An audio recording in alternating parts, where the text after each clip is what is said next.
Salut, moi c'est Leslie ou Libébule. Je fais de la polymère depuis 2015 et sur ma chaîne tu trouveras des tas de tutos créatifs. Si tu veux t'améliorer encore plus, tu peux toujours devenir une bulle en cliquant sur le bouton s'abonner puis rejoindre. Et sur ma boutique, tu pourras aussi trouver tout un tas d'outils pour ton atelier conçus et fabriqués par moi-même.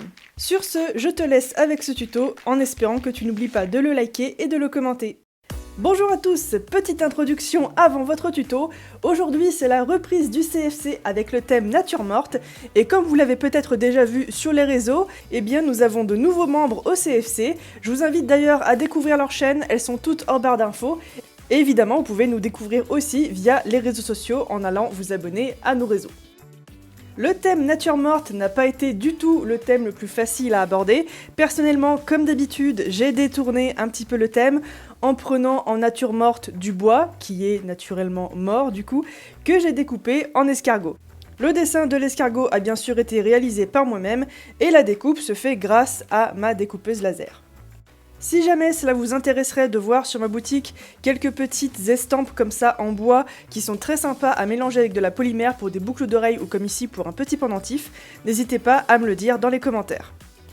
Évidemment, lorsque la découpe est finie, on va venir prendre notre petit escargot et on va pouvoir ensuite le poncer très légèrement.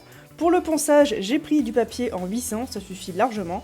Comme vous voyez, des petites traces un petit peu de brûlure, mais c'est pas grave du tout puisque c'est vraiment sur la surface, la pellicule externe en fait. Il suffit donc de poncer un petit peu et on retrouve le joli blanc du bois. On va ensuite prendre de la pâte polymère étalée au cran 3 de la machine à pâte. Faut pas que ce soit vraiment trop fin, mais faut pas que ce soit trop épais non plus. Le cran 3 va ici très bien correspondre à ça. Et il vous faudra aussi une pâte qui ne soit pas trop molle. C'est vraiment très important parce que si la pâte vous colle au doigt et ne colle pas au bois, eh bien ça va tout simplement pas marcher, ça va se détacher du bois et c'est pas vraiment ce qu'on veut. On prend donc une pâte médium, ni trop molle ni trop dure non plus. Il ne faut pas qu'elle craque entre les doigts, mais il ne faut pas qu'elle colle au doigt. On pousse ensuite très légèrement la pâte polymère et évidemment moi je ne l'ai pas texturée mais vous pouvez très bien la texturer un petit peu pour lui donner un petit peu plus d'effet et ensuite venir la colorer pourquoi pas avec des pastels secs ou bien des micas. Ici j'ai décidé d'aller au plus simple puisque je testais la technique mais au final ça marche vraiment super bien. On enlève bien évidemment le surplus sans aller trop près non plus de la partie qui est à l'intérieur de notre morceau de coquille. Et ensuite on va le laisser comme ça, c'est pas grave du tout si à l'arrière c'est moche. Et on va ensuite passer comme ça aux autres couleurs, toujours étalées au cran 3, toujours en poussant un petit peu dans le petit trou, et ensuite en enlevant le surplus. Après pour les couleurs c'est vraiment à vous de voir, moi j'avais celle-ci qui était déjà prête, du coup je m'en suis servi, j'ai fait un petit dégradé du jaune au violet foncé en passant par du rose orangé, c'est vraiment très sympa, mais évidemment vous pouvez choisir les couleurs que vous voulez.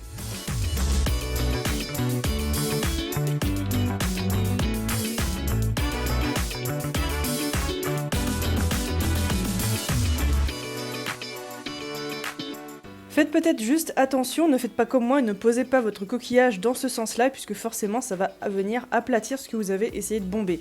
Je ne recommencerai pas plus tard, évidemment si on n'appuie pas dessus ça se voit pas trop, il suffit ensuite de revenir texturer un petit peu par le dessous et ça revient correctement, mais voilà, c'est juste la petite erreur à ne pas faire.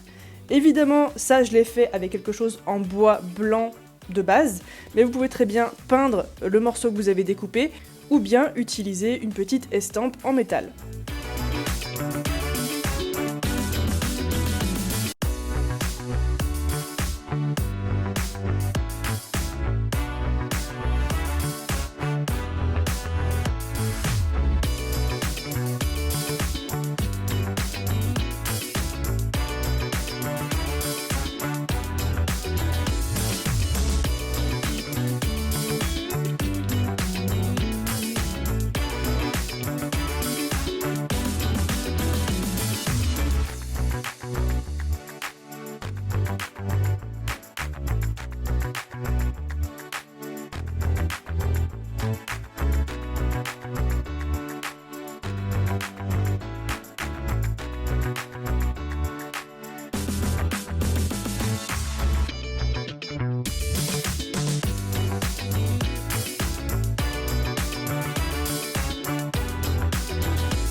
Ici, les trous vont être pile assez grands pour avoir un joli effet bombé. Évidemment, le plus difficile va être le plus petit trou au milieu, mais c'est pas vraiment très grave. On a juste à y mettre une pastille de couleur et à pas trop forcer. Comme vous voyez, à l'arrière, ça fait un petit peu moche, mais ne vous inquiétez pas, on va venir recouvrir tout ça avec une plaque qui va nous servir de semelle et de passant.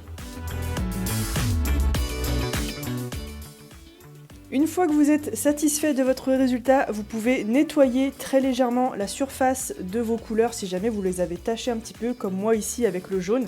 On le sait, les couleurs claires c'est toujours un petit peu délicat. Du coup, on prend un petit coton-tige, on l'imbibe d'alcool ménager et on va ensuite venir frotter tout doucement les couleurs. On passe le tout en cuisson, le bois passe très bien au four, tout comme la polymère, et on va ensuite pouvoir passer à la semelle. J'ai étalé une plaque de pâte noire au cran 4 de la machine à pâte, et je vais aussi prendre une de mes mirettes, alors c'est un petit outil en métal, et vous pouvez prendre encore une fois des baguettes chinoises en bois pour faire vos passants, ça va vraiment très bien. Et si jamais vous voulez des passants plus fins, n'hésitez pas à utiliser des cure-dents, ça marche vraiment très bien aussi, et du coup ça va vous permettre d'avoir des passants vraiment très discrets.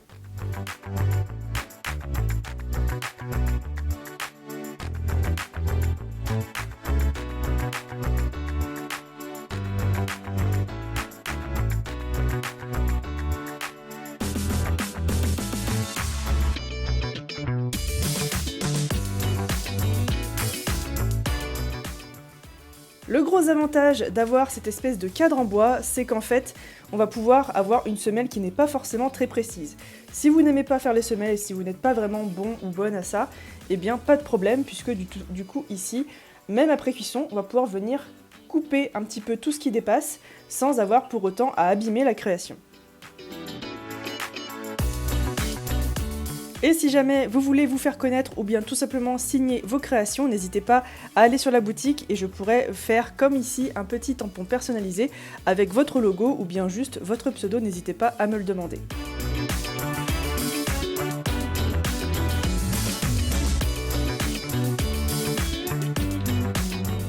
Et enfin, lorsque vous êtes satisfait de votre résultat, on va enlever bien évidemment tout ce qui dépasse un petit peu, continuer un petit peu notre texture si jamais c'est pas assez bien fait, et ensuite on va poser sur notre support de cuisson dans ce sens, c'est-à-dire dans le sens normal, pour ne pas venir marquer un petit peu les couleurs. On va ensuite découper ce qui dépasse. Ici j'avais un petit morceau du passant qui dépassait, donc du coup je l'ai coupé, et ensuite on va pouvoir monter. Ici moi j'ai choisi un montage ultra simple avec une bune à cordes, mais bien évidemment vous pouvez monter ça comme vous le voulez, vous pouvez ajouter des perles, etc. Voilà, j'espère en tout cas que ce tuto vous aura plu et que tous les tutos nature morte du CFC vous auront plu. Encore une fois, tous les liens sont en barre d'infos. Pour rappel, le CFC, c'est tous les derniers samedis de chaque mois impair. Donc voilà, si jamais vous avez des idées de thèmes pour plus tard, n'hésitez pas à nous les donner dans les commentaires de chacune des vidéos. Et sur ce, moi je vous dis à très vite pour un autre tutoriel. Ciao!